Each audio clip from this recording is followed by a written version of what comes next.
Hello બાળકો, કેમ છો? મજામાં? Welcome to alpha institute. મારું નામ પ્રિતેશ સર છે. હું તમને ફિઝિક્સ ભણાવું છું. આપણે સેકન્ડ ચેપ્ટર એટલે કે બીજું ચેપ્ટર, એમાં બધી થિયરી અને બધા સ્વાધ્યાયના દાખલા પતી ગયા છે.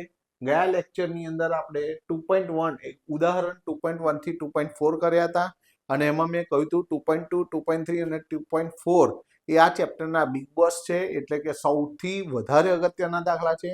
અને મારા તરફથી તમારે બોર્ડ એનસીઈઆરટી બોર્ડ માટે તમારે તૈયાર રાખવાના છે. ઓકે, સારું. હવે આ ઉપરાંત આપણે આગળના ચેપ્ટરના તમે વિડીયો ના જોયા હોય તો પ્લેલિસ્ટમાં મૂકેલા છે. અને હું આ જે કંઈ પણ હેન્ડ રિટન નોટ્સ લખું તો એ તમારે લખવાની જરૂર નથી. એ ડિસ્ક્રિપ્શન બોક્સની અંદર તમને મળી જશે. ઓકે, આ ઉપરાંત સૌથી પહેલાં તો હજી સુધી તમે સબસ્ક્રાઇબ ના કર્યું હોય તો સૌથી પહેલાં સબસ્ક્રાઇબ કરી દો, કે જેથી મારો જેવો નવો વિડીયો આવે તરત જ તમારી પાસે પહોંચી જાય.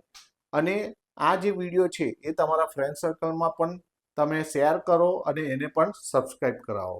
ઓકે, ચલો આજે આપણે ઉદાહરણ 2.5 થી શરૂ કરીએ અને ઉદાહરણ 2.10 સુધીના દાખલા છે આપણી જોડે. તો ટૂંકમાં 6 ઉદાહરણ આપણે આ લેક્ચરમાં કમ્પ્લીટ કરવાના છીએ. ઓકે, તો આપણે સ્ટાર્ટ કરીએ ઉદાહરણ 2.5. અહીં આગળ તમને -9 સેન્ટીમીટર 0, 0 અને +9 સેન્ટીમીટર 0, 0 એ આપણને બે સ્થાન આપેલા છે ત્રિયામ પદ્ધતિમાં. ઓકે, આ સ્થાનોએ રહેલા વિદ્યુત ભારો અનુક્રમે 7 માઇક્રોકુલમ અને -2 માઇક્રોકુલમના તંત્રની સ્થિત વિદ્યુત સ્થિતિ ઉર્જા શોધવાની છે. તમને બે વિદ્યુત ભારો આપેલા છે Q1 અને Q2. એમના સ્થાન x યામ, બંનેમાં x યામ આપેલા છે, એટલે બંને વિદ્યુત ભારો x અક્ષ પર રહેલા છે. પણ આ x અક્ષ પર ઉગમ બિંદુની ડાબી બાજુએ 9 સેન્ટીમીટર છે અને આ ઉગમ બિંદુની જમણી બાજુ 9 સેન્ટીમીટર છે.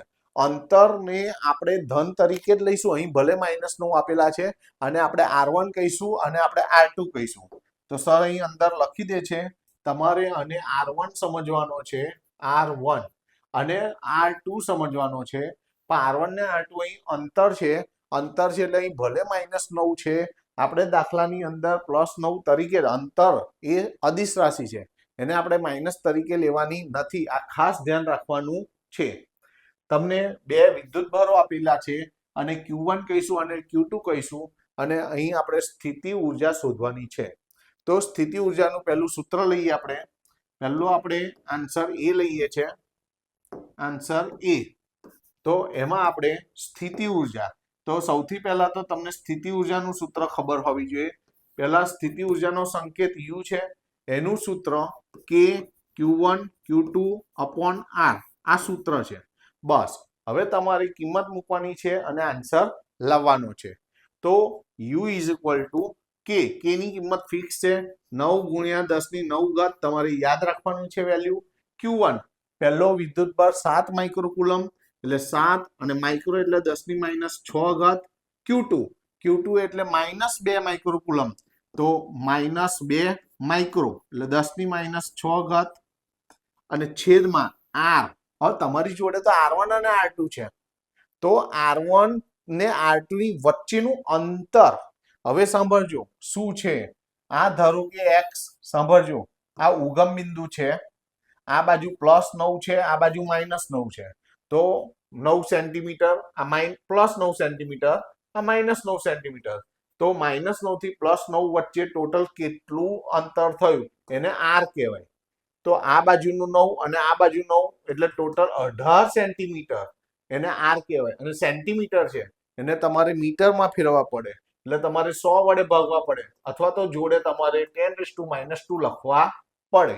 તો અહીં R ની કિંમત મૂકીએ આપણે, 18 ગુણ્યા 10⁻². બસ, હવે સાદું રૂપ આપીને આન્સર લાવવાનો છે. તો બધાનું ધ્યાન, અહીં આ જે માઇનસ છે એને હું આગળ લઈ લઉં છું. આ 9 દુ 18 થશે, જુઓ તો અહીં આ 9 દુ 18 અને નીચેના 18 કેન્સલ થઈ જશે. બચ્યું શું? તો અહીં 7 રહ્યા. હવે સાંભળજો, 10⁻² છે, -2 ને ઉપર લો એટલે +2, +2 અને 10⁹ એટલે 11, 11 અહીં 10⁻11, અને આ 10⁻⁻⁻ એટલે 10⁻12. 10^11 ઘાતમાંથી 10^-12 ઘાત જાય એટલે 10^-1 ઘાત થયું. હવે 10^-1 ઘાત એટલે ભાગ્યા 10 થયું. તો u ઇઝ ઇક્વલ ટુ -7/10 એટલે 0.7 અને આપણે ઉર્જા સ્થિતિ ઉર્જા શોધી છે એટલે એકમ જૂલ. આપણો પહેલો આન્સર આવી ગયો. તો આપણે હંમેશા આન્સરને કેવી રીતે લખીએ છીએ? ફ્રેમ કરીને લખીએ છીએ. તો આપણે ફ્રેમ કરી દીધી. આ આપણો આન્સર નંબર 1 આવી ગયો. હવે હું અહીં પાર્ટીશન કરીને લખું છું. તમારે તો અહીં નીચે કન્ટિન્યુ જ લખવાનું છે. તમારે પાર્ટીશન કરીને લખવાનું નથી. ઓકે, આ રફ છે તો એને આપણે કેન્સલ કરી દઈએ. હવે આપણે બી નો આન્સર આપવાનો છે. તો બી ની અંદર શું પ્રશ્ન છે? ધ્યાનથી જુઓ. આ બે વિદ્યુતભારો જે અહીં આપેલા છે એ ઓપ્શન એ ક્વેશ્ચન એ માં 7 માઇક્રોકુલમ અને -2 માઇક્રોકુલમ આ બે વિદ્યુતભારોને એકબીજાથી અનંત અંતર સુધી જુદા પાડવા છે. તો જુદા પાડવા હોય તો શું કરવું પડે? જેટલી તમારી સ્થિતિ ઉર્જા છે એનાથી વિરુદ્ધ દિશામાં ઉર્જા આપવી પડે અથવા વિરુદ્ધ દિશામાં એટલી જ ઉર્જા સ્થિતિ ઉર્જા જેટલું કાર્ય કરવું પડે. ટૂંકમાં લખીએ અહીં કે આપેલા બે વિદ્યુતભારોને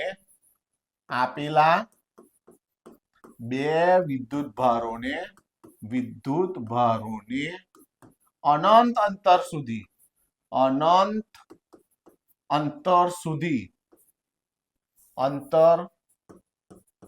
સુધી છૂટા પાડવા માટે કરવું પડતું કાર્યને W વડે દર્શાવીએ તો -u જેટલી સ્થિતિ ઉર્જા હોય એની વિરુદ્ધ દિશામાં તમારે એટલું જ કાર્ય કરવું પડે. તો સાંભળજો, આ માઇનસ તો ખરા અને u નું મૂલ્ય માઇનસ છે -0.7 એટલે માઇનસ શું થઈ જશે? પ્લસ. તો ઇઝ ઇક્વલ ટુ શું થઈ જશે? +0.7 જૂલ. આ જવાબ આપણો. કરવું પડતું કાર્ય W is equal two -u minus અને u ની કિંમત -0.7 માઇનસ કેન્સલ થઈ ગયા 0.7 જૂલ. અને એવું હોય તો નીચે લખીએ, બહુ કન્જસ્ટેડ ના થઈ જાય. બરાબર છે? ગમે એમ કરીને ભેગું લખવાની જરૂર નથી. તો અહીં W is equal two minus plus થઈ ગયા એટલે 0.7 જૂલ. આ આપણો આન્સર છે. આન્સરને આપણે ફ્રેમ કરીને લખી દઈએ. આ ફ્રેમ થઈ ગઈ. હવે આપણે સી નો આન્સર આપવાનો છે. સી અગત્યનો મુદ્દો છે. ખાસ આ દાખલો પૂછાય છે તો ઓપ્શન સી ના કારણે. તો સી ને ધ્યાન રાખો, જો કેવી રીતે આપ્યું છે. આમાં તમને બાહ્ય વિદ્યુત ક્ષેત્રનું મૂલ્ય આપી દીધું છે. શું આપ્યું છે? E બરાબર A ઇન્ટુ બ્રેકેટમાં 1/r². એટલે A ના અપોનમાં r². A એટલે જો A નું મૂલ્ય આપી દીધું છે 9 × 10⁵ ઘાત. કેટલું આપ્યું છે? 9 × 10⁵ ઘાત છેદમાં r². આવું આપેલું છે. એકમ કયો છે? ન્યૂટન પર કુલમ. હવે તમારે આ તો E ની વેલ્યુ થઈ. હવે હું જે બોલું ધ્યાનથી સાંભળજો. આ E ની વેલ્યુ છે. હવે E ની વેલ્યુ શું હોય? 9 × 10⁵/r². તો એ જ પ્રમાણે હું E1 લઉં તો આવું જ 9 × 10⁵/r² થાય. સાંભળજો ધ્યાનથી. E છે તો r², E1 છે તો r1². એટલે E2 તો 9 × 10⁵/r². અને એકમ ન્યૂટન પર કુલમ. આટલી વેલ્યુ થઈ. તમને E નું સૂત્ર આપેલું છે A ઇન્ટુ બ્રેકેટ 1/r². એટલે A/r². એની વેલ્યુ આપેલી છે 9 × 10⁵/r². હવે E નું સૂત્રમાં r² આવ્યું તો E1 ના સૂત્રમાં r1² આવે અને E2 ના સૂત્રમાં r2² આવે. હવે આ બંનેની કિંમત અને આપણે સમીકરણ 1 આપી દઈએ અને સમીકરણ 2 આપી દઈએ. જરૂર પડશે આપણને. બરાબર છે? તો આપણે શું શોધવાનું છે? આ તંત્રની વિદ્યુત સ્થિતિ ઉર્જા શોધવાની. તંત્રની વિદ્યુત સ્થિતિ ઉર્જા તો હવે તંત્રની વિદ્યુત સ્થિતિ ઉર્જા હવે તંત્રની વિદ્યુત સ્થિતિ ઉર્જા ચલો તંત્રની વિદ્યુત સ્થિતિ ઉર્જા આપણે પાછળ લખીએ. તંત્રની વિદ્યુત સ્થિતિ ઉર્જા યુ નું સૂત્ર થિયરીમાં મેળવેલું છે આપણે Q1 V1 plus Q2 V2 minus you ની જગ્યાએ તમારે કે Q1 Q2 અપોન R લખવું હોય તો પણ તમે લખી શકો છો. તમારે એવું સૂત્ર હતું થિયરીમાં કે Q1 Q2 અપોન R, પણ કે Q1 Q2 અપોન R આપણે અહીં ઓપ્શન એ માં મેળવેલું છે કે Q1 Q2 અપોન R એટલે યુ છે, યુ ની કિંમત છે આપણી જોડે એટલે સરે ડાયરેક્ટ યુ લખ્યું છે. બરાબર છે. હવે તમારી જોડે આવું સૂત્ર છે, સાંભળજો, V is equal to ED. મેં તમને હવે તો યાદ રાખવાનું કહેલું, વી ઇડિયટ, ખાલી યાદ રાખવા માટે. બરાબર છે. પણ અહીં આગળ ડી ની જગ્યાએ તમે આર લખવાના છે. હવે V1 હોય તો E1 R1 થાય અને V2 હોય તો E2 R2 થાય. તો આ બે સૂત્રોનો આપણે ઉપયોગ કરવાનો છે. જો V1 અને V2 ની કિંમત મૂકો તો કિંમત મૂકીએ ચલો. તો U is equal two Q1 એટલે કેટલા છે? 7 માઇક્રોકુલમ. તો 7 ગુણ્યા 10 ની માઇનસ 6 ઘાત V1 એટલે શું થશે? E1 R1. બરાબર છે. તો E1 R1 સાંભળજો, આની કિંમત મૂકી આપણે Q2 ની કિંમત -2 માઇક્રોકુલમ છે. તો -2 માઇક્રો એટલે 10 ની માઇનસ 6 ઘાત V2. તો V2 એટલે E2 R2, V2 એટલે E2 R2. Okay, minus. હવે સાંભળજો, સૂત્રમાં તો પ્લસ આવે છે, યુ ની કિંમત માઇનસ છે. યુ નો જે આન્સર લાયા છે આપણે, જો યુ નો આન્સર માઇનસમાં આવે છે. જે આપણે સૂત્ર છે, સૂત્રમાં તો પ્લસ યુ એટલે અહીં યુ ની કિંમત મૂકવાની છે. યુ ની કિંમત -0.7. હવે તમારે આ કોની કિંમત મૂકી? ધ્યાન આપજો, આ તમે જે કિંમતો મૂકી છે એ તમે V1 ની અને V2 ની કિંમતો મૂકી છે. બરાબર છે. અને એને કૌંસ કરીને લખવું હોય તો કૌંસ કરીને લખી દઈએ તો ધ્યાનમાં રહે, આ એની વેલ્યુ લખી છે. હવે તમારે E1 અને E2 અને આગળ બતાવ્યું તું મેં, E1 એટલે આગળ લીધેલું જ છે. જો અહીં સમીકરણ 1 અને 2 પરથી E1 અને E2 ની કિંમત મૂકી દો સમીકરણ 1 અને 2 પરથી, એવું લખીશું આપણે. તો સમી 1 અને 2 પરથી સમી 1 અને 2 પરથી સમીકરણ 1 અને 2 પરથી ચલો તો કિંમત મૂકો. તો U ઇઝ ઇક્વલ ટુ 7 × 10⁻⁻6 છે. E1 ની કિંમત શું છે? તો E1 ની કિંમત 9 × કેટલા છે? 9 × 10⁵ 9 × 10⁵ અપોન R1². આ E1 ની કિંમત મૂકી અને R1 તો છે જ. પછી -2 × 10⁻⁻6 E2 ની કિંમત આગળથી 9 × 10 ની 5 ઘાત અપોન R2². અને આ R2 તો છે જ અને -0.7 તો છે જ. હવે આ રફ છે તો એને આપણે કેન્સલ કરી દઈએ.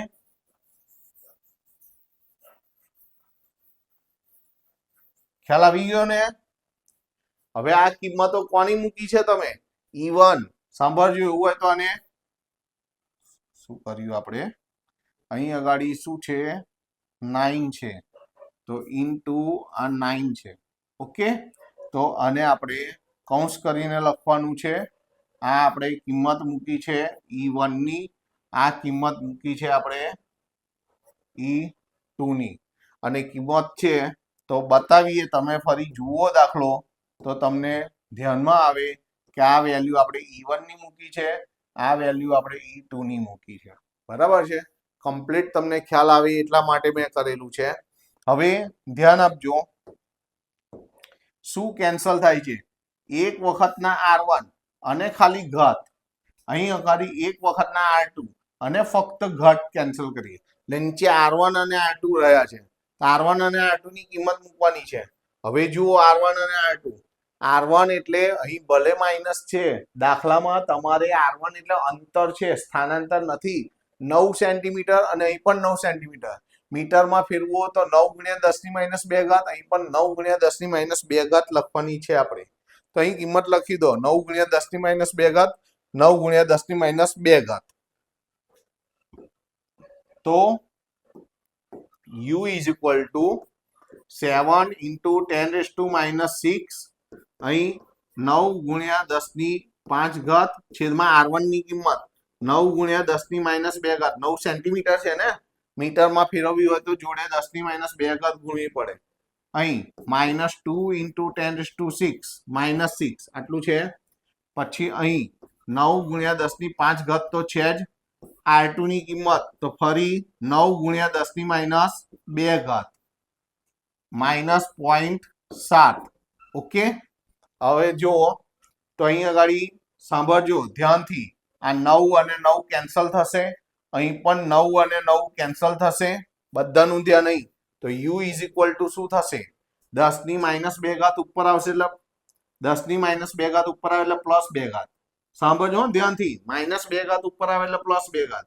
એટલે 5 ને 2 7, 7 માંથી 6 જાય એટલે 10 ની 1 ઘાત, 10 ની 1 ઘાત એટલે 10, 10 ગુણ્યા 7 એટલે 70.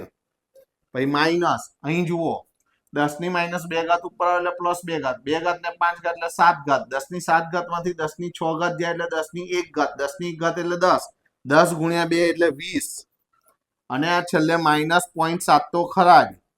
તો u ઇઝ ઇક્વલ ટુ, હવે સાંભળો 70 માંથી 20 ગયા એટલે 50, 50 માંથી 0.7 જાય એટલે 49.3 અને u નો આન્સર આવે જૂલ. અને આપણો આન્સર છે, તો આન્સર છે એટલે આપણે એને ફ્રેમ કરીને લખી દઈશું. તો એને ફ્રેમ કરીને લખ્યું. લો, આ આપણું થયું ઉદાહરણ 2.5 અને આ ઓપ્શન સી માટે જ આ દાખલો પૂછાય છે. ઓકે, તો સરસ મજાનો દાખલો છે, સરસ રીતે તૈયાર કરવાનો છે. ત્યાર પછી ઉદાહરણ 2.6 જુઓ. આની અંદર તમને એક દ્રવ્યના અણુને 10 ની માઇનસ 29 કુલમ મીટર જેટલી કાયમી વિદ્યુત ડાયપોલ ચાક માત્રા છે. સાંભળજો, તમને ડાયપોલ મોમેન્ટ આપેલી છે, તમને અહીં P બરાબર શું આપેલું છે? 10 ની ઉપર માઇનસ 29 કુલમ મીટર આપેલું છે. હવે આ દ્રવ્યના 1 મોલ જથ્થા માટે 10 ની 6 ઘાત વોલ્ટ પર મીટર મૂલ્યનું પ્રબળ વિદ્યુત ક્ષેત્ર લગાડીને તમને વિદ્યુત ક્ષેત્ર આપેલું છે. E બરાબર કેટલું આલ્યું છે? તો 10 ની 6 ઘાત વોલ્ટ પર મીટર, પણ કેટલા જથ્થા માટે કહ્યું છે? 1 મોલ જથ્થા માટે. તો વિદ્યુત ક્ષેત્ર 1 મોલ જથ્થાનું આલ્યું છે, તો ડાયપોલ મોમેન્ટ પણ 1 મોલ જથ્થાનું જ હોવું જોઈએ. આ કોના માટે છે? 1 મોલ જથ્થા માટે. આ કોના માટે છે? 1 મોલ જથ્થા માટે. તો પછી અહીં જે ડાયપોલ મોમેન્ટ છે, આ તો એક દ્રવ્યના અણુને, અહીં તો એક અણુને થયું, એક અણુ માટે છે. તો 1 મોલ જથ્થા માટે ડાયપોલ મોમેન્ટ, અહીં 1 મોલ જથ્થા માટે ઈ આપેલો છે. તો 1 મોલ જથ્થા માટે તમારે P ડેશ મેળવવાનું. P ડેશ એટલે એવોગેડ્રો ઇન્ટુ P. P આપણને ઉપર આપેલો છે. એવોગેડ્રો નંબર કેટલો લેવાનો? અહીં આપેલું છે, જુઓ કેટલો છે? 6 ગુણ્યા 10 ની 23 ઘાત. અને P આપણને ઉપર આપેલો છે 10 ની માઇનસ 29 ઘાત. તો P dash is equal two શું થશે? તો 6, 23 માંથી 29 જાય એટલે 10 ની માઇનસ 6 ઘાત. ડાયપોલ મોમેન્ટ નો એકમ શું છે? Coulomb metre. તો તમારે આ ઈ 1 મોલ જથ્થા માટે છે, તો ડાયપોલ મોમેન્ટ પણ 1 મોલ જથ્થા માટે જ મેળવવી પડે. આ તો એક અણુ માટે હતી. આ કોના માટે હતી? એક અણુ માટે હતી. બરાબર છે? આ એક અણુ માટે હતી. આ જે આપી છે એ એક અણુ માટે છે,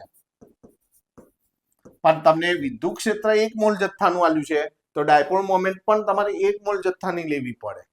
હવે તમને શું કહ્યું છે આગળ, ક્ષેત્રની દિશા એકાએક 60 અંશના કોણે બદલવામાં આવે છે. તો 60 અંશ જેટલો ખૂણો બદલવામાં આવે છે. તો શરૂઆતનો ખૂણો કેટલો લેવાનો, θ1 બરાબર 0 ડિગ્રી લેવાનો, અને જે બદલ્યો છે હવે 60, તો એને θ2 તરીકે લેવાનો છે આપણે, 60 અંશ બરાબર છે, જેટલો બદલવામાં આવે છે. તો આ દ્રવ્યની ડાયપોલ ક્ષેત્રની નવી દિશામાં, આ દ્રવ્યની ડાયપોલ ક્ષેત્રની નવી દિશામાં ગોઠવતા મુક્ત થતી ઉષ્માની ગણતરી કરવાની છે. તો અહીં આગળ ઉષ્મા એટલે ઉર્જા, તો ઉષ્મા ઉર્જા, ઉષ્મા ઉર્જા, ઉષ્મા ઉર્જા U બરાબર, અહીં સૂત્ર થશે માઇનસ P ડેશ E કૌંસમાં cos θ1 માઇનસ cos θ2. આ સૂત્ર છે, તમારે યાદ રાખવાનું છે. બસ હવે કિંમતો મૂકીને આન્સર લાવવાનો છે.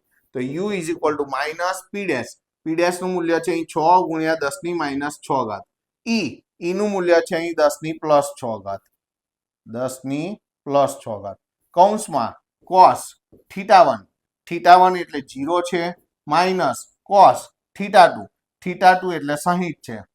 તો અહીં જો 10 ની પ્લસ 6, 10 ની માઇનસ 6 કેન્સલ થઈ જશે. તો U is equal two minus 6 કૌંસમાં cos 0 એટલે 1 અને cos 60 ની વેલ્યુ 1/2.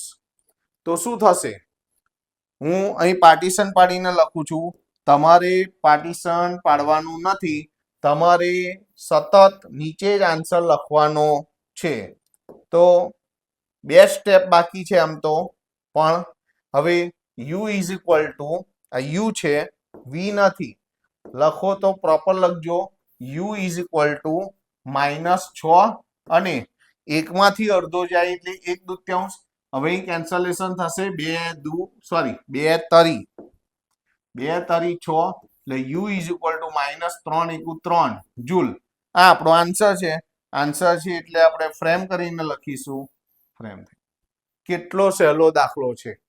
અહીં આપ્યું છે સરળતા ખાતર નમૂનાનું 100% ધ્રુવીભવન થયું છે તેમ માનો. ધ્રુવીભવન થયેલું જ હોય તો જ ડાયપોલની ચાક માત્રા હોય, એટલે એ મુદ્દાને તમારે ધ્યાનમાં લેવાનો નથી. ટૂંકમાં તમારે આ સૂત્ર યાદ રાખવાનું છે. સૂત્રને આપણે ફ્રેમ કરીને લખવું હોય તો લખી દઈએ તમારે, આને ખાસ ધ્યાન રાખવાનું છે. તો આ જે સૂત્ર છે, સૂત્ર અગત્યનું છે. ઓકે, સારું. એના પછીનો દાખલો લઈએ. એના પછીનો તો સાવ સહેલો થિયરિકલ દાખલો છે. આ દાખલો પૂછાય તો સૌથી વધારે સહેલો કહેવાય. અહીં તમને પહેલા એનો આન્સર આપીએ તો શું કહ્યું છે, કોઈ માણસના સૂકા વાળમાંથી પસાર કરેલો કાંસકો કાગળના નાના ટુકડાઓને આકર્ષે છે. શા માટે? તો જ્યારે કોરા વાળમાં ઘસવામાં આવે છે તો કાંસકો હોય છે વિદ્યુત ભારિત બને છે અને એ કાગળના ટુકડાઓના અણુઓને ધ્રુવીભૂત કરે છે, અને ધ્રુવીભૂત થવાને કારણે એ કાગળના ટુકડાઓને આકર્ષે છે. તો આ ગયું કારણ. ફરી કોરા વાળમાં કાંસકો ઘસો છો તો કાંસકો વિદ્યુત ભારિત બને છે અને એના કારણે કાગળના ટુકડાઓના અણુઓને ધ્રુવીભૂત કરે છે, પરિણામે તેઓ આકર્ષાય છે. તો એનું કારણ લખવાનું છે. શું લખીશું આપણે કારણ? સર જે બોલ્યા એ જ લખવાનું છે કે કોઈ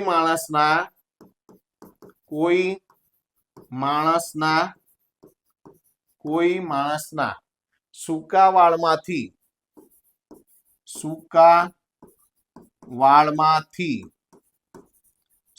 વાળમાંથી પસાર કરેલો કાંસકો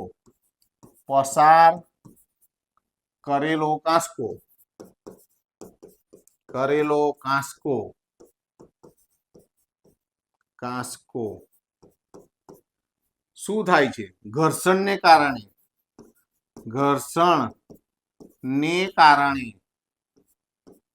કારણે વિદ્યુત ભારિત બને છે. વિદ્યુત ભારિત બને છે. હવે શું થાય સાંભળજો. વિદ્યુત ભારિત બન્યો અને જે કાગળના અણુઓને ધ્રુવીભૂત કરે છે, ધ્રુવીભૂત કરે છે. પરિણામે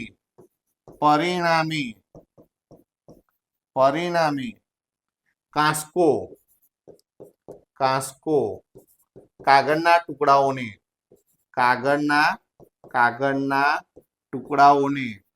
ટુકડાઓને આકર્ષે છે.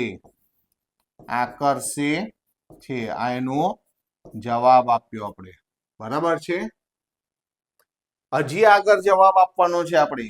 હજી આપણને શું કહ્યું છે કે જો વાળ ભીના હોય અથવા વરસાદી દિવસ હોય તો શું થાય?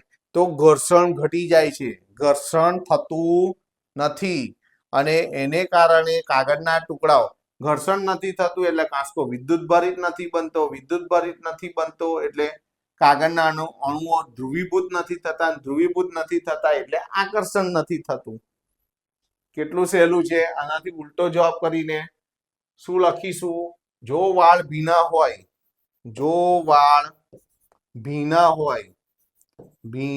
હોય અથવા વરસાદી વાતાવરણ વરસાદી દિવસ હોય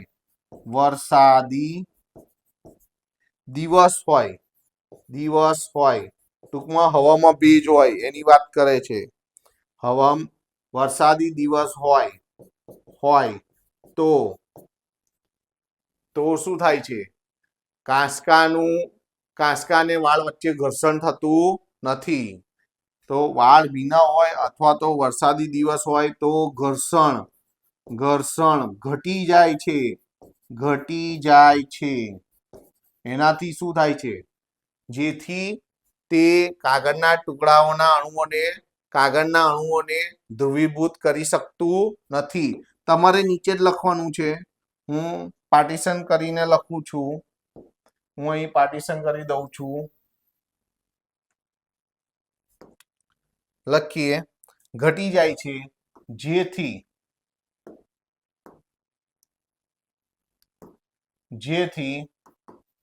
જેથી કાંસકો એ કાગળના અણુઓને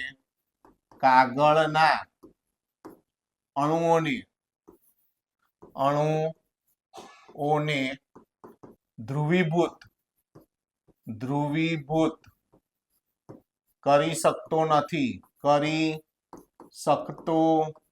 નથી. આથી કાગળ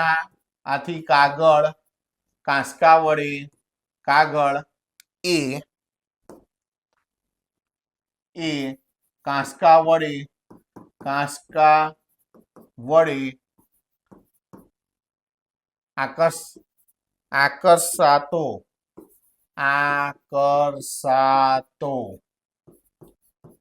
નથી. ટોટલી શબ્દોમાં લખવાનું છે. હવે બી નો આન્સર બધું થિયરીમાં જ છે. આ દાખલો સામાન્ય રબર અવાહક હોય છે, પરંતુ વિમાનના વિશિષ્ટ રબરના ટાયરો સહેજ સુવાહક બનાવવામાં આવે છે. આવું શા માટે જરૂરી છે?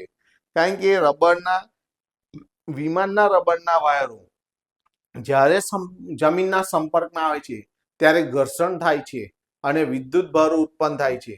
હવે તે થોડાક સુવાહકો હોવાને કારણે તે સીધો જમીનના સંપર્કમાં આવતા જમીનમાં બધા વિદ્યુત ભારો જતા રહે છે અને વિમાનને કોઈ પણ નુકસાન થતું નથી.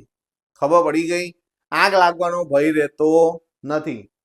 ટૂંકમાં અહીં રબરના ટાયરો કેમ સુવાહક હોય છે? જ્યારે જમીનના સંપર્કમાં આવે છે, ઘર્ષણ થાય છે, ઘર્ષણને કારણે તણખા અથવા વિદ્યુત ભાર ઉત્પન્ન થાય છે અને એ વિદ્યુત ભાર ટાયરો સુવાહક હોવાને કારણે તેના દ્વારા સીધો વિદ્યુત ભાર જમીનમાં ચાલ્યો જાય છે. એટલે કે આગ લાગવાનો ભય રહેતો નથી. આથી તો આ જ બધું શબ્દમાં લખવાનું છે કે વિમાનના ટાયરો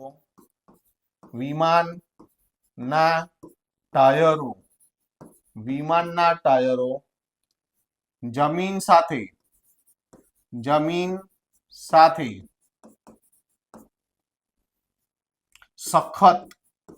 સખત ઘર્ષણમાં આવતા હોય છે પરિણામે વિદ્યુત ભાર ઉત્પન્ન થાય છે વિદ્યુત ભાર ઉત્પન્ન થાય છે જેનાથી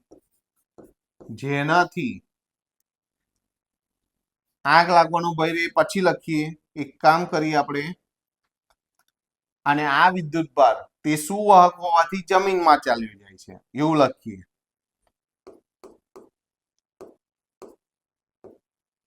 આ વિદ્યુત ભાર એ વિમાનના ટાયર સુવાહક હોવાથી જમીનમાં જતો રહે છે અને વિમાનમાં આગ અથવા વિમાનને નુકસાન થતું નથી અથવા વિમાનમાં આગ લાગતી નથી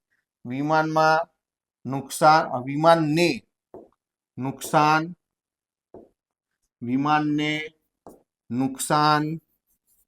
નુકસાન થતું નથી ઓકે સી નો આન્સર શું છે દહનશીલ દ્રવ્યોને લઈ જતા વાહનોમાં જમીનને અડકતા હોય એવા ધાતુના દોરડા રાખેલા હોય છે શા માટે આના પણ એવું જ છે કે દહનશીલ દ્રવ્યોને લઈ જતા વાહનો હોય છે એ જમીનના સંપર્કમાં ઘર્ષણ અનુભવે છે એના ટાયરો ઘર્ષણને કારણે તણખા અથવા તો વિદ્યુત ભાર ઉત્પન્ન થાય છે હવે એની સાથે ધાતુના દોરડા જોડેલા હોય તો એના દ્વારા એ વિદ્યુત ભાર જમીનમાં ચાલ્યું જાય છે અને તણખા થઈ આગ લાગવાનો ભય રહેતો નથી તો એ જ વસ્તુ લખવાનું છે શબ્દમાં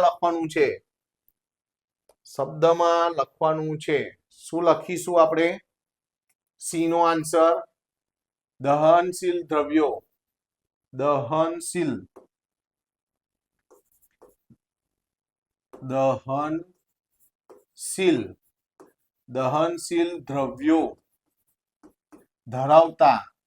ધરાવતા વાહનો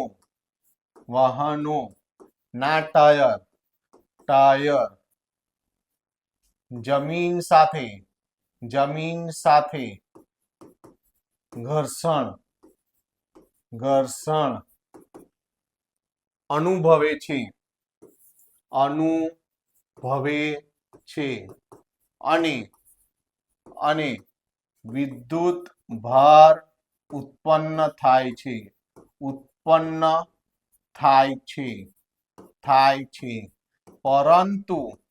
પરંતુ આ વિદ્યુત ભાર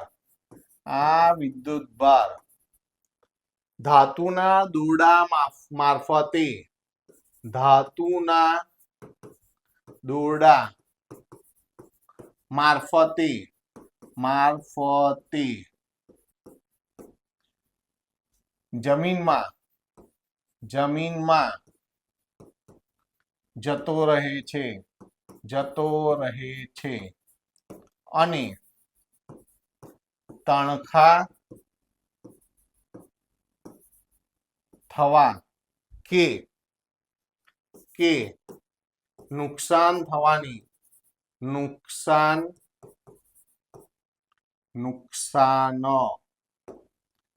નુકસાન થવાની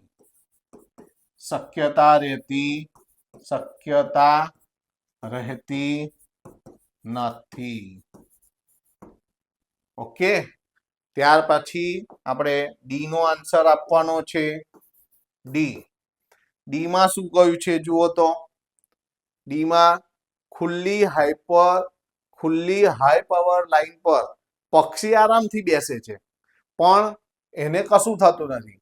જમીન પર ઉભેલો માણસ એ જ લાઈનને સ્પર્શે છે તો પ્રાણઘાતક આંચકો લાગે છે. શા માટે? જ્યારે માણસ જમીનના સંપર્કમાં તો હોય છે અને તારને અડે છે, તો તારનો વિદ્યુત સ્થિતિમાન અને જમીનના વિદ્યુત સ્થિતિમાન વચ્ચે વિદ્યુત સ્થિતિમાનનો તફાવત સર્જાય છે, અને તફાવતને કારણે પ્રવાહનું વહન થાય છે. અને આપણા શરીરમાંથી પ્રવાહનું વહન થાય, મજા આવી જાય, હે ને? ડાન્સ કરવા લાગી, અને એ પણ થોડાક ટાઈમ માટે, પછી તો કાયમ માટે મુક્તિ મળી જાય આપણને. બરાબર છે? તો અહીં એ જ લખવાનું છે કે માણસ જ્યારે જમીન પર ઉભેલો માણસ જ્યારે હાઈ પાવર લાઈનને સ્પર્શે છે તો વિદ્યુત સ્થિતિમાનનો તફાવત સર્જાય છે અને શરીરમાંથી વિદ્યુતનું વહન થાય છે અને તેને પ્રાણઘાતક આંચકો લાગે છે. ઓકે, તો આ જ વસ્તુ શબ્દમાં લખવાનું છે આપણે. તો જમીન પર ઉભેલો માણસ જ્યારે હાઈ પાવર લાઈનને સ્પર્શે છે ત્યારે વિદ્યુત સ્થિતિમાનનો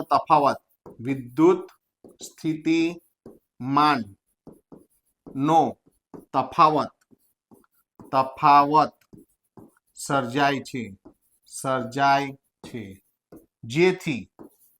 જેથી માણસના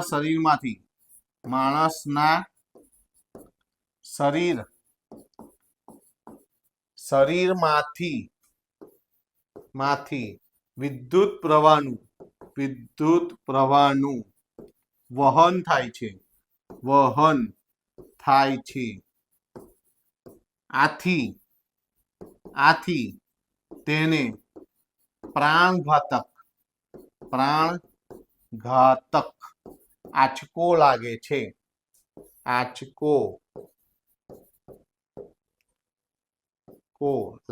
છે. જો આ દાખલો પૂછાય તો ઉપરથી સૌથી સહેલો કહેવાય. ફક્ત ચર્ચા કરવાની છે, આપણો નોલેજ હોય એને દર્શાવવાનું છે તમારે, અને આ પણ સામાન્ય નોલેજ છે, આમાં કશું જ નવું નથી. અને એ 12મા ધોરણમાં આવો દાખલો, આ તો 8મા 9મા ધોરણમાં હોવું જોઈએ. હું તો કહું છું 5મા 6ઠા ધોરણનો આ દાખલો કહેવાય. બરાબર છે? અને તમને 12મા ધોરણમાં રાખ્યો છે તો નવાઈની વાત છે. એટલે મેં એકે પેપરમાં લગભગ જોયો પણ નથી, અને જો પૂછાય તો આનાથી તો સહેલું શું કહેવાય. બરાબર છે? સારું, પૂછાય તો 4માં જ જવા જોઈએ નહીં. ચલો એના પછીનો દાખલો જોઈએ આપણે. ડાઇલેક્ટ્રિક અચળાંક કે ધરાવતા એક ચોસલાનું ક્ષેત્રફળ સમાંતર પ્લેટ કેપેસિટરની જેટલું છે. સાંભળજો, આ દાખલો તૈયાર રાખવાનો છે. આઈએમપી, આ દાખલો તમારે આઈએમપી છે, તૈયાર રાખવાનો છે. બરાબર છે? આઈએમપી અહીં લખી દઉં છું. આઈએમપી, ઓકે, દાખલો તૈયાર રાખજો. હવે આના માટે તમારે પહેલા તો શું કરવાનું છે? અહીં આગળ એક કેપેસિટર દોરવાનું છે. તો એક કેપેસિટર દોરીએ. ધ્યાન આપજો, આ કેપેસિટર છે. કેપેસિટરને પરિપથમાં જોડેલું બતાવ્યું આપણે. હવે આનો શું કહે છે? ડાઇલેક્ટ્રિક અચળાંક કે ધરાવતો એક ચોસલું છે જે સમાંતર પ્લેટ કેપેસિટરની જેટલું છે, એટલે લંબાઈમાં, હાઈટમાં. બરાબર છે? એની જાડાઈ 3/4 ડી. 3/4 ડી એટલે આના તમે 4 ભાગ કરો. કેટલા ભાગ કરો? 4 ભાગ. 1 ભાગ, 2 ભાગ, 3 ભાગ અને 4 ભાગ. જોઈ લો, 1 2 3 4, એમાંથી 3/4 ભાગ. કેટલો ભાગ? 3/4 ભાગ જેટલો. તો અહીં ચોસલું છે, તો 3/4 ભાગ જેટલું. ધ્યાન આપજો, તમારે 3/4 ભાગ જેટલું ચોસલું લેવાનું છે. તો 3/4 ભાગ જેટલું ચોસલું કેવી રીતે આપણે લઈએ.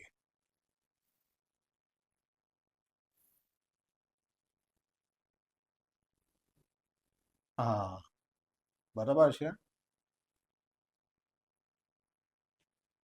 થયું. અહીં 3/4 ડી જેટલું અહીં લખવું હોય તો લખીએ નીચે કે 3/4 ડી જેટલો ભાગ, સાંભળજો, 3/4 ડી જેટલો ભાગ તો આ ચોસલું રોકી લે છે. અને હવે અહીં કેટલો ભાગ રહ્યો? તો અહીં D/4 જેટલો ભાગ રહ્યો. બરાબર છે. તો બાકીનો ભાગ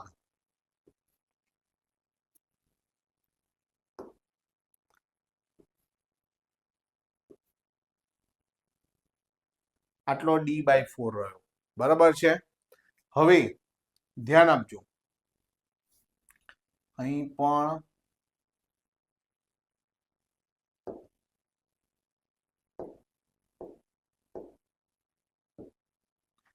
ચોસલા જેટલી જ પ્લેટ છે. બરાબર. અહીં પણ ચોસલા જેટલી. હવે સમજો, અહીં આનું વિદ્યુત ક્ષેત્ર E0 છે અને આનું E0/k જેટલું થાય. કે ડાઇલેક્ટ્રિક અચાંક છે ને. કેમ આનું E0? કારણ કે અહીં હવા રહેલી છે, આટલા ભાગમાં હવા છે અને આ શું છે? ડાઇલેક્ટ્રિક ચોસલું છે. ડાઇલેક્ટ્રિક એટલે અવાહક. ડાઇલેક્ટ્રિક નો મતલબ શું થાય? અવાહક. તો આ શું છે? ઇલેક્ટ્રિક ચોસલું છે. બરાબર છે. હવે તમે આ બેનો ગુણાકાર કરો તો તમને આનું વિદ્યુત સ્થિતિમાન V1 મળશે અને આ બેનો ગુણાકાર કરશો તો આનું વિદ્યુત સ્થિતિમાન V2 મળશે અને આ બેને ભેગું કરશો તો કુલ વિદ્યુત સ્થિતિમાન V મળશે. જુઓ કેટલું સહેલું થઈ ગયું. તો V = V1 + V2 થશે અહીંયા આગળ. ઓકે. શું કે છે? જ્યાં ડી એ બે પ્લેટ વચ્ચેનું અંતર છે, જ્યારે આ ચોસલાને પ્લેટોની વચ્ચે દાખલ કરવામાં આવે છે તો કેપેસિટન્સમાં કેવો ફેરફાર થાય છે? હવેનું નવું કેપેસિટન્સ શોધવાનું છે. શરૂઆતમાં કેપેસિટન્સ કેટલું હોય? તો C0 = Q0/V0 આટલું હોય. શરૂઆતમાં કેટલું હોય? આનો ઉપયોગ આવશે, આની કિંમત મૂકવાની છે. જ્યારે પણ તમને દાખલામાં Q0/V0 દેખાય તો તમારે C0 મૂકવાનું છે. તો અહીં આગળ V ચલો V1 એટલે આ બેનો ગુણાકાર છે. શું છે? તો E0 D/4 આની કિંમત મૂકો એટલે આ બેનો ગુણાકાર તો E0/k 3/4D. બરાબર છે. આટલી કિંમત છે. હવે કોમન શું નીકળશે? E0D કોમન નીકળશે તો V =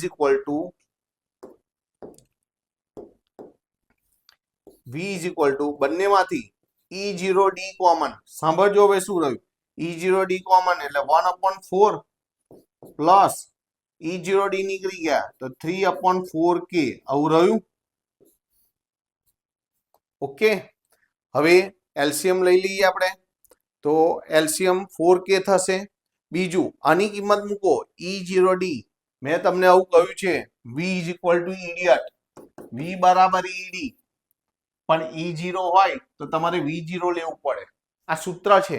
તો E0D ની જગ્યાએ તમારે V0 મૂકવાનું છે. તો હું પાર્ટીશન પાડીને લખું છું. તમારે પાર્ટીશન પાડવાની જરૂર નથી. તમારે તો સતત આની નીચે જ લખવાનું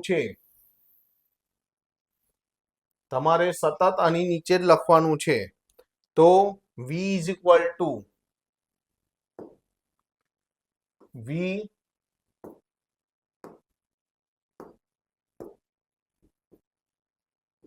ચલો V આ E0D ની જગ્યાએ V0 અહીં લસા લઈ લઈએ છેદમાં 4k. આના છેદમાં 4k નથી, k નથી તો ઉપર k ગુણાશે. આના છેદમાં તો 4k છે એટલે 3 એવા ને એવા. અને સમીકરણ નંબર 1 આપી દો, જરૂર પડશે. આ રફ છે, આપણે કાઢી નાખીશું પણ પછી કાઢીએ, જરૂર પડશે. હવે ધ્યાન આપજો. હવે આપણે સૂત્ર સી બરાબર Q0/V લેતા આ લેવાનું સૂત્ર કેપેસિટન્સ નું સૂત્ર છે. આમાં V ની કિંમત મૂકી દેવાની ઉપરથી. V ની કિંમત સમીકરણ 1 પરથી સમીકરણ 1 પરથી કિંમત મૂકો તો શું થશે? તો C = Q0 નીચે V ની કિંમત તો V0 કૌંસમાં K + 3/4K થયું. હવે આની જગ્યાએ જો અહીં Q0/V0 ની જગ્યાએ શું લખી શકાય? C0. એ પહેલા ધ્યાન આપજો, છેદનો છેદ 4K ઉપર જશે, છેદમાં K + 3 છે કે 3 + K, અને Q0/V0 ની જગ્યાએ શું મુકાય? C0. આટલું કેપેસિટન્સ બની જાય. પહેલા એકલું C0 હતું, હવે C0 નું આટલા ઘણું બની જાય. અને આપણો આન્સર છે, એટલે આન્સર આપણે ફ્રેમ કરીને લખીએ. ઓકે, આ આપણો જવાબ છે. આ રફ છે, કાઢી નાખીએ. સર એવું કહ્યું આ દાખલો તમારે તૈયાર રાખવાનો છે. ક્યાં આગળ કઈ કિંમત મૂકી તમારે લખવું હોય તો લખી શકાય છે. જેમ કે અહીં આગળ V ની જગ્યાએ એટલે આ બેનો ગુણાકાર, આ બેનો ગુણાકાર એટલે V થાય. અહીં E0D ની જગ્યાએ અહીં શું લખ્યું છે આપણે? અહીં કારણ લખવું હોય તો શું લખ્યું આપણે? તો E0D ની જગ્યાએ V0 મૂક્યા છે. અહીં નહીં, ત્યાં મૂક્યા છે. તો અહીં કારણ ના લખાય, કારણ ત્યાં લખાય. તો આપણે અહીંથી કાઢી નાખીએ. એની કિંમત અહીં મૂકેલી છે. આ સમીકરણ 1 છે.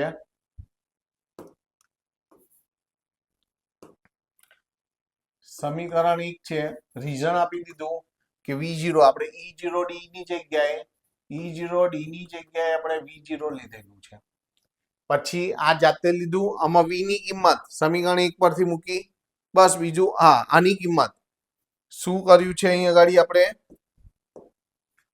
તો આ Q0/V0 ની જગ્યાએ આપણે C0 લીધેલું છે.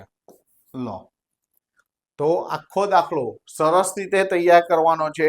એક્ઝામ માટે મારા તરફથી આ દાખલો અગત્યનો છે. બરાબર, મસ્ત રીતે સરસ તૈયાર કરજો. ઓકે, ચલો આના પછીનો દાખલો જોઈએ.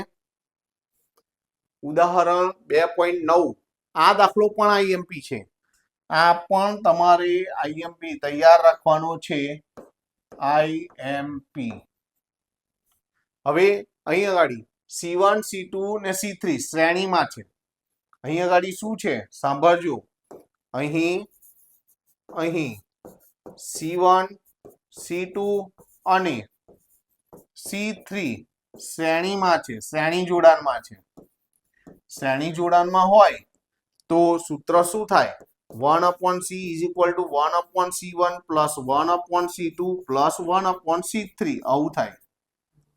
રકમ તો વાંચીએ. શું છે? આકૃતિમાં દર્શાવ્યા મુજબ 10 માઇક્રોફેરાડે દરેકનું માપ, દરેકનું C1, C2, C3 ને C4 4 કેપેસિટન્સ છે. દરેકનું માપ 10 માઇક્રોફેરાડ છે. ફેરાડે નહીં બોલવાનું, ફેરાડ. Okay, farad. 4 કેપેસિટરનું એક નેટવર્ક અહીં 500 વોલ્ટનો સપ્લાય જોડેલો છે. પહેલું નેટવર્કનું સમતુલ્ય કેપેસિટન્સ શોધવાનું. સમતુલ્ય કેપેસિટન્સ એટલે આ C1, C2, C3 છે, એ શ્રેણીમાં છે અને એમની જોડે C4 સમાંતરમાં જોડેલો છે. તો પહેલા આનું આપણે સમતુલ્ય C શોધીએ. તો 1/C = 1/C1 એટલે 10 માઇક્રોફેરાડ. અહીં પણ 1/10, અહીં પણ 1/10 એટલે 1/C કેટલી વાર 1/10? 3 વખત 1/10. ઉલટાઈ દઈએ તો 10/3 થઈ જાય. તો C એટલે શું થશે?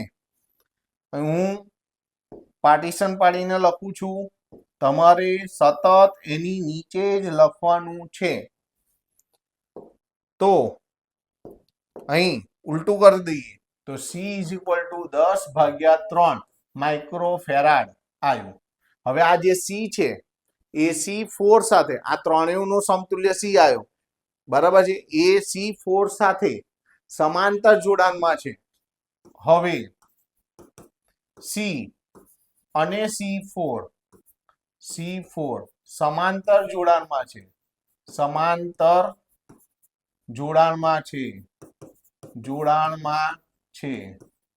સમાંતર જોડાણમાં છે. તો સમાંતર જોડાણ હોય એટલે સરવાળો થાય એટલે C ઇક્વિવેલન્ટ સમતુલ્ય C equivalent C plus C4 તો C ઇક્વિવેલન્ટ C એટલે કેટલો આવ્યો 10/3 C4 કેટલો છે દરેકનું માપ તો 10 10 10 તો આ પણ 10 માઇક્રોફેરાડ તો C ઇક્વિવેલન્ટ તો લસા લો 3 અને છેદમાં તો છે જ આના છેદમાં 3 નથી તો ગુણાશે તો C equivalent is equal two 30 ને 10 40/3 માઇક્રોફેરાડ.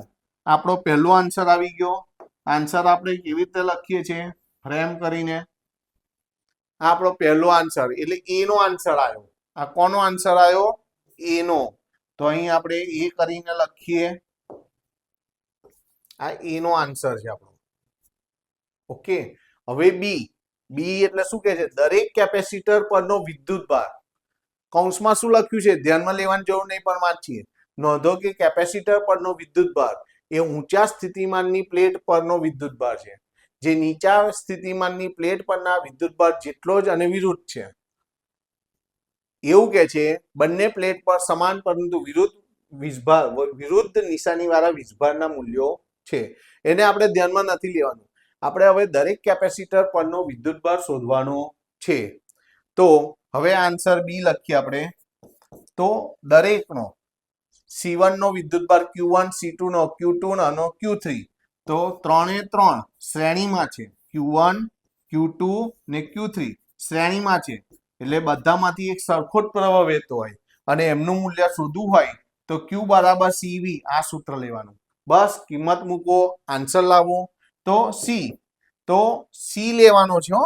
C ઇક્વિવેલન્ટ નહીં આ 3 ની વાત થઈ છે 3 માટે C1 C2 C3 તો અહીં શું આવ્યો તો 10/3 તો 10/3 અને માઇક્રો છે માઇક્રોફેરાડ એટલે 10⁻⁻6 V કેટલો છે 500 × 500 તો શું થશે તો અહીં ધ્યાન આપજો આ 10⁵ એક કામ કરીએ અહીં અગાડી 5/3 સાંભળજો અહીં લખું છું 5/3 હવે 10 આ 1 મિનિટ ના 2 મિનિટ 3 મિનિટ એટલે 10⁻³ 10⁻³ માંથી 6 ઘાત જાય એટલે 10⁻³ આવું થયું 5/3 એટલે 1.7 થાય 1.7 બરાબર અને 10⁻³ વિદ્યુતભાર છે એટલે એકમ શું થાય કુલમ.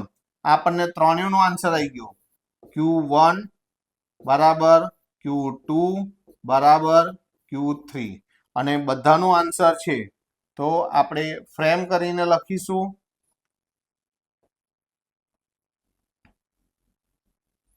બરાબર કરીએ થોડુંક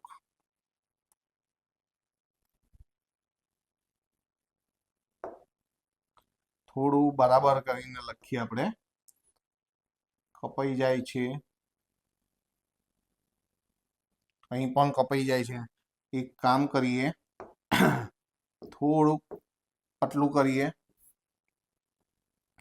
ફ્રેમ તો કરીએ જ આપણે આન્સર છે પણ આને આ ભેગું થઈ જાય છે તો ઓકે કશું નહીં સાઈડમાં આન્સર લખી દઈએ ચલો એક કામ કરીએ એવું કરવું એનાથી બેટર છે સાઈડમાં લખી દઈએ આ આન્સર છે આપણો પણ આ આપણો આન્સર શાનો આવ્યો બી નો આન્સર આવ્યો સાંભળો પણ બી નો આન્સર ખરો અહીં તો દરેક કેપેસિટર પરનો કર્યો દરેક એટલે આપણે C1 પરનો C2 પરનો C3 પરનો શોધ્યો હજી C4 નો રહ્યો તો C4 નો આન્સર અહીં હું પેજ બદલતો નથી નાનો થોડોક જ ભાગ રહ્યો છે તો અહીં લખી દઉં છું સાંભળજો અહીં લખી દઈએ છે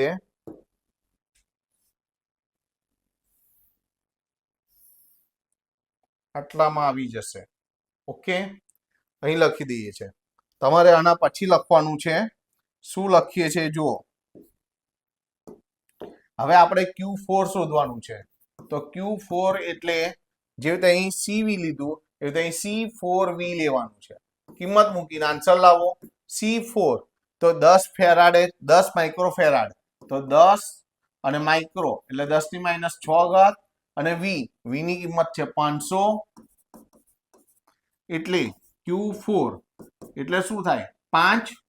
હવે આ 2 મીંડાની 1 મીંડો 3 મીંડો એટલે 3 મીંડા એટલે 10 ની 3 માંથી 6 જાય એટલે 10 ની -3 ઘાત કુલમ.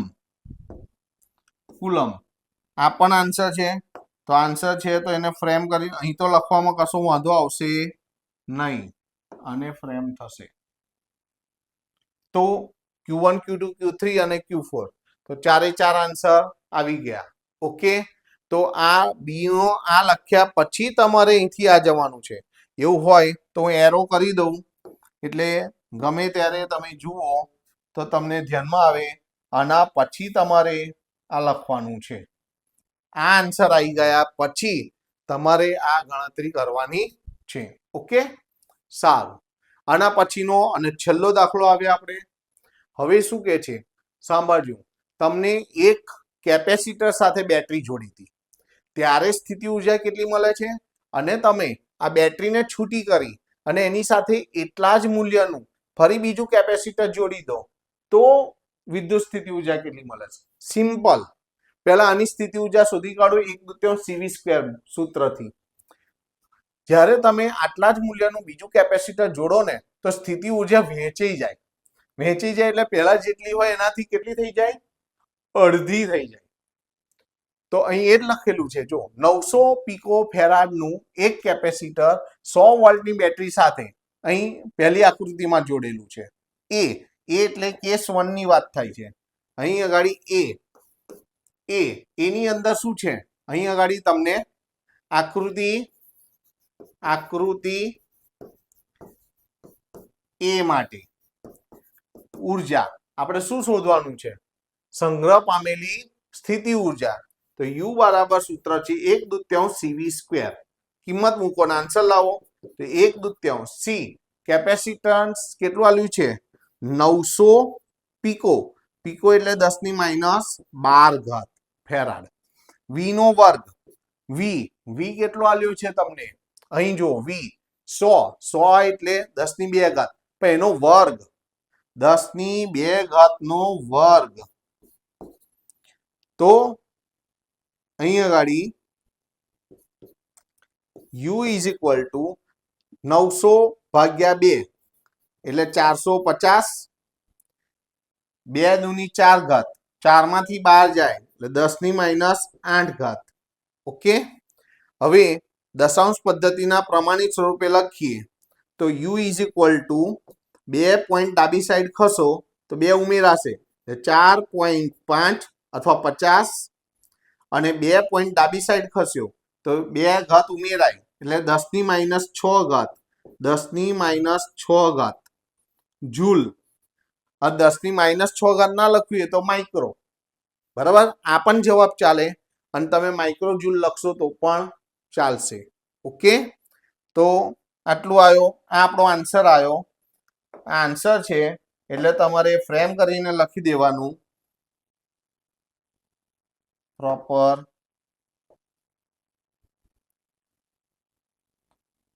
ઓકે.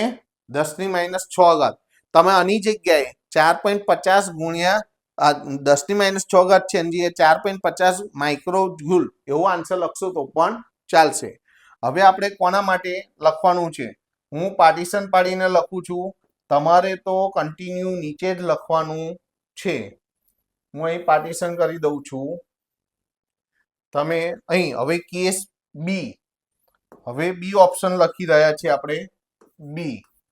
તો આકૃતિ બી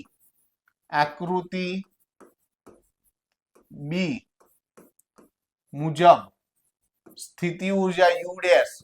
તો જ્યારે બીજું તમે અહીં શું કહે છે કેપેસિટરનું બેટરીથી જોડાણ દૂર કરી બીજા આટલા જ મૂલ્યના 900 પીકોફેરાડના વિદ્યુતભાર વિહીન કેપેસિટર સાથે જોડવામાં આવે છે. તો હવે આ તંત્રની સ્થિતિ ઉર્જા કેટલી તો હવે આકૃતિ બી મુજબ તો હવે સ્થિતિ ઉર્જા પહેલી જેટલી હોય એનાથી અડધી થઈ જાય. સિમ્પલ. આ વિદ્યુતભાર વિહીન છે એટલે આના વિદ્યુતભારને વેચી દેજો. ક્યુ હતો તો Q/2 વહેંચી જાય અડધું અડધું, તો ઉર્જા પણ વહેંચી જાય.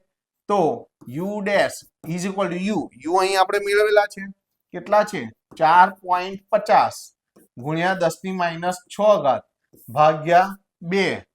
તો U ડેશ 4.50 ને 2 વડે ભાગીએ તો 2.25 10⁻6 જૂલ. આ જવાબ લખશો તો પણ ચાલશે, જવાબ જ છે. ફ્રેમ કરીને લખી શકાય એને. અથવા જો તમારે આ જવાબ ના લખવું હોય તો તમે U dash is equal two 2.25 10⁻6 ની જગ્યાએ માઇક્રો જૂલ આવો જવાબ પણ તમે લખી શકો છો. એને પણ તમે ફ્રેમ કરીને બતાવી શકો છો. અહીં ઓર થોડુંક પ્રોપરલી કરીએ. ઓકે, તો આપણા અહીં બધા જ ઉદાહરણ પૂરા થાય છે. ફરીવાર કહું છું, આ જે પણ હેન્ડ રિટન નોટ્સ છે એ તમારે લખવાની જરૂર નથી. ડિસ્ક્રિપ્શન બોક્સની અંદર મૂકેલી છે, તેમાંથી તમે મેળવી શકો છો. આ ઉપરાંત આગળના વિડીયો તમે ના જોયા હોય તો પ્લેલિસ્ટમાં મૂકેલા છે, એમાંથી તમે મેળવી શકો છો અને જોઈ શકો છો. આ વિડીયો છે તેને તમે સૌથી પહેલા તો તમે સબસ્ક્રાઇબ ના કર્યું હોય તો સબસ્ક્રાઇબ કરો, અને તમે કર્યું હોય તો તમારા મિત્રોને આ વિડીયો શેર કરો અને એમને પણ સબસ્ક્રાઇબ કરવાઓ. ઓકે, તો આજના બધા જ દાખલા સહેલા છે. આગળના લેક્ચર જે 2.2, 2.3 ને 2.4 ના કમ્પેરમાં તો એકદમ સહેલા દાખલા છે. ટૂંકમાં અહીં આપણું આ ચેપ્ટર પૂરું થાય છે. નવા લેક્ચર સાથે નવું ચેપ્ટર શરૂ કરીશું. તો હવે આપણે નેક્સ્ટ લેક્ચરમાં મળીએ. ઓકે, ચલો ટાટા બાય, સી યુ.